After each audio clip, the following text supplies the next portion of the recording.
Assalamualaikum warahmatullahi wabarakatuh. Hai anak-anak, bertemu lagi dengan Bu Ana. Kita akan kembali belajar mapel fisika. Kali ini materi yang akan kita pelajari adalah suhu dan kalor. Berikut adalah beberapa alat ukur yang biasa digunakan untuk mengukur suhu tubuh. Nah, disebut dengan termometer. Nah, ini adalah kalorimeter yang digunakan untuk mengukur kalor. Sekarang kita lihat perbedaan dari keduanya. Untuk suhu merupakan ukuran mengenai panas atau dinginnya suatu zat atau benda. Jadi ketika suatu benda semakin panas, maka suhunya bisa kita ukur dengan termometer. Ini semakin tinggi juga. Nah, untuk suhu ini adalah besaran pokok yang memiliki satuan Kelvin. Sedangkan kalor adalah bentuk energi yang berpindah dari suhu tinggi ke suhu rendah. Alat pengukur kalor adalah kalorimeter, sehingga kalor merupakan besaran turunan yang memiliki satuan joule. Ada beberapa macam termometer, hanya saja di sini yang akan kita bahas hanya 4, yaitu termometer Celcius, termometer Reaumur, Fahrenheit, dan Kelvin. Masing-masing memiliki titik beku air dan titik didih air. Untuk Celcius, titik bekunya adalah 0 derajat, Reaumur 0 derajat, Fahrenheit 32 derajat, dan Kelvin 273 derajat. Sedangkan titik didih dari keempat termometer tersebut untuk Celcius 100, Reaumur 80, Fahrenheit 212, dan Kelvin 373. Sehingga diperoleh skala untuk Celcius 100 dikurangi 0 100, Reaumur 80 dikurangi 0 80, Fahrenheit 212 dikurangi 32 180, dan Kelvin 373 dikurangi 273 sama dengan 100 skala. Nah, skala-skala ini kemudian akan digunakan dalam mengkonversikan skala dari keempat termometer tadi.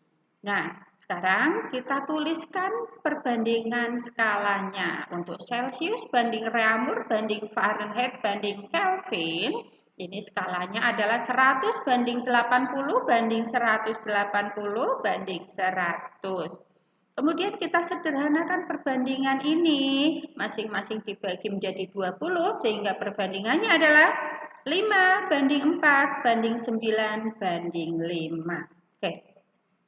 Kemudian kita akan gunakan perbandingan ini untuk menentukan rumus konversi. Yang pertama konversi dari Celcius ke Fahrenheit. Kita lihat perbandingannya. Untuk Fahrenheit perbandingannya 9, Celcius 5. Berarti kalau mengkonversikan dari Celcius ke Fahrenheit adalah 9 per 5 kali suhu dalam Celcius plus 32 derajat. Angka 32 derajat ini diperoleh dari titik bawah termometer Fahrenheit, yaitu 32. Karena Celcius ini dimulai dari 0, maka untuk mengkonversikan dari Celcius ke Fahrenheit harus ditambah 32.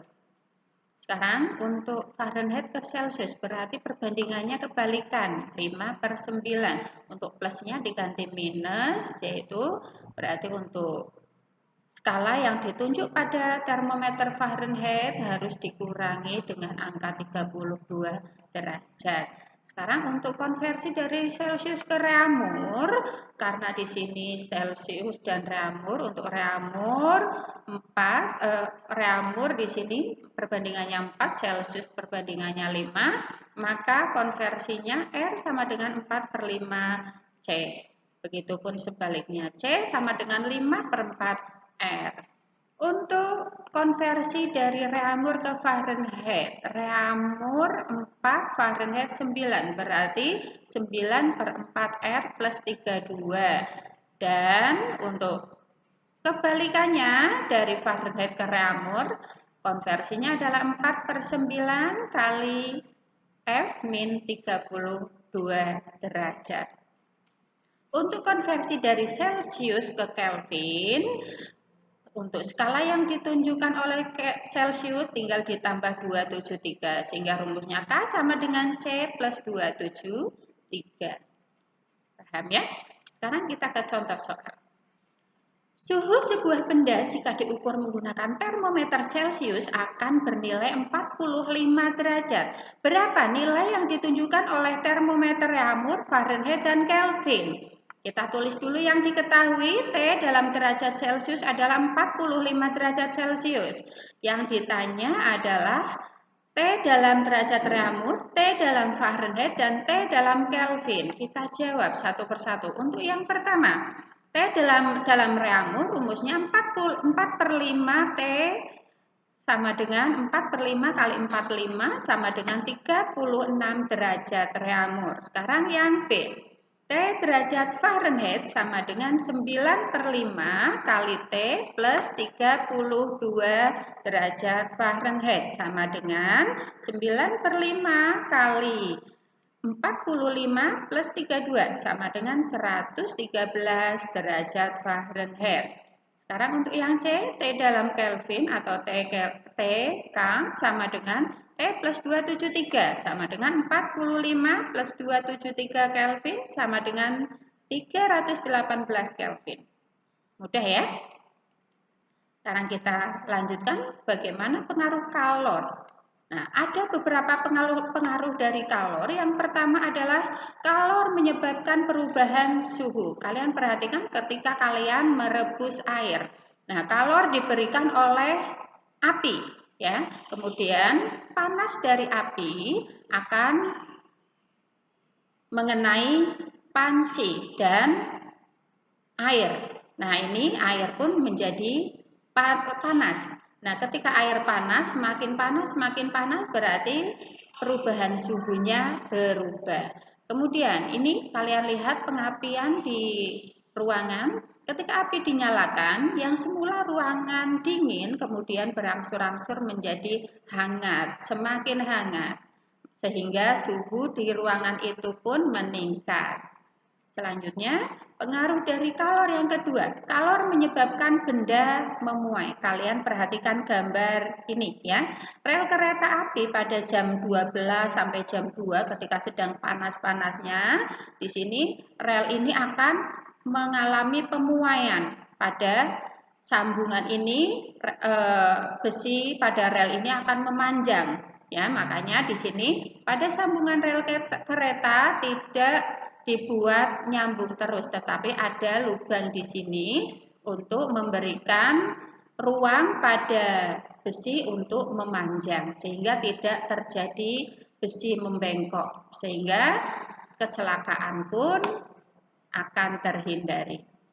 Selanjutnya, untuk pengaruh kalor yang ketiga, kalor menyebabkan perubahan wujud benda. Perubahan ini bisa dari gas menjadi cair, cair menjadi padat, padat menjadi gas, dan sebaliknya.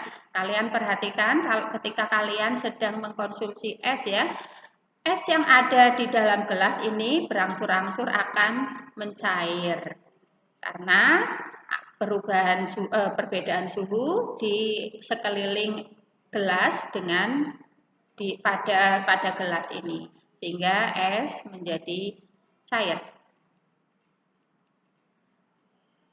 Kalor menyebabkan perubahan suhu. Nah, di sini apa saja sih faktor-faktor yang menentukan? Yang pertama adalah massa dari benda.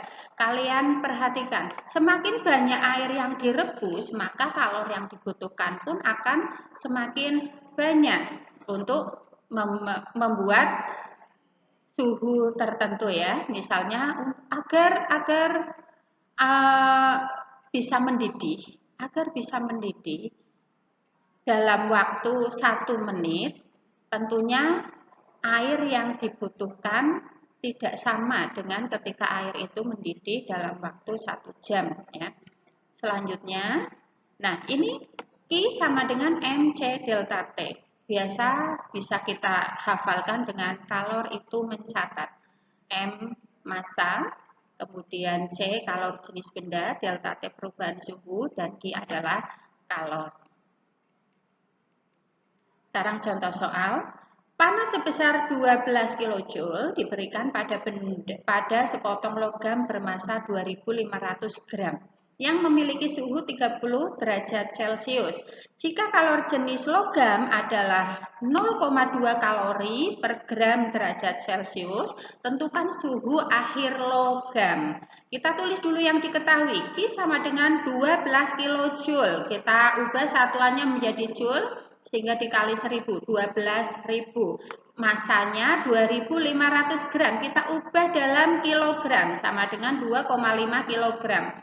Suhu awal atau T1-nya adalah 30 derajat Celcius. Kemudian kalor jenisnya adalah 0,2 kalori per gram derajat Celcius. Kita ubah satuannya karena di sini Q-nya dalam joule, maka kalor jenisnya pun diubah dalam satuan joule per kilogram derajat Celcius. Maka 0,2 kalori per gram derajat Celcius itu akan sama dengan 0,2 kali 4200 joule per kilogram derajat Celcius.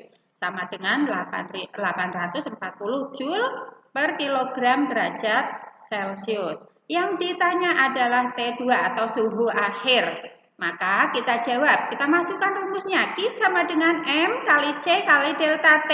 Q-nya tadi 12.000. Kemudian M-nya 2,5, C-nya 840. Yang ditanyakan adalah T2, maka ini delta T-nya tetap delta T. Sehingga delta T sama dengan 12.000 dibagi 2100. 2100 ini diperoleh dari 2,5 dikali 840 ya, sama dengan 5,71 derajat Celcius. Ini perubahan suhunya, belum suhu akhirnya. Maka kita cari suhu akhirnya atau T2, ini akan sama dengan T1 ditambah delta T. Nah, T1-nya tadi 30 derajat plus 5,71 sama dengan 35,71 derajat. Paham ya? Sekarang kalor menyebabkan benda memuai ya. Ini kita bahas macam-macam pemuaian. Ada pemuaian pada zat padat, zat cair, dan zat gas. Pada zat padat terjadi 3 macam pemuaian, yaitu pemuaian panjang, luas, dan volume. Sedangkan pada zat cair hanya ada pemuaian volume saja. Nah, ini contohnya ketika kawat dipanaskan ya, maka kawat ini akan bertambah panjang sebesar delta L ya.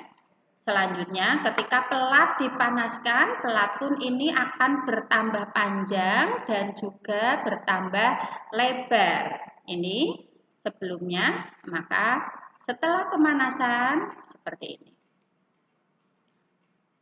Pengaruh yang ketiga, kalor menyebabkan perubahan wujud benda. Nah, ini perubahannya padat ke cair, cair ke gas, dan sebaliknya.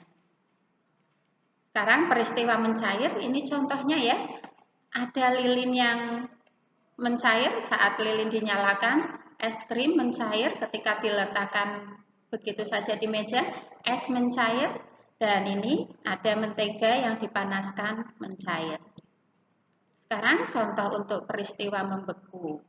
Ya, saat coklat ini dipanaskan kemudian didinginkan begitu saja, atau puding ya, puding dimasak kemudian didinginkan, maka puding akan membeku. Lilin setelah apinya dimatikan, lilin ini pun akan membeku. Sekarang contoh menguap. Ketika kalian merebus air, maka lama-kelamaan ini airnya akan habis karena air ini menguap. Kemudian saat kalian menjemur pakaian, ini asalnya basah, kemudian pakaian ini menjadi kering. Nah, pada saat ini pun air menguap. Sekarang ini peristiwa mengembun ya. Selanjutnya contoh mengkristal atau deposisi. Proses terbentuknya butiran es salju dari uap air di awan. Ini adalah contoh mengkristal. Selanjutnya peristiwa menyublim. Kapur barus di dalam lemari semakin lama ukurannya menjadi semakin kecil. Biang es yang biasanya digunakan untuk mendinginkan makanan, sementara lama-lama menjadi habis. Terima kasih, ini saja penjelasan dari saya.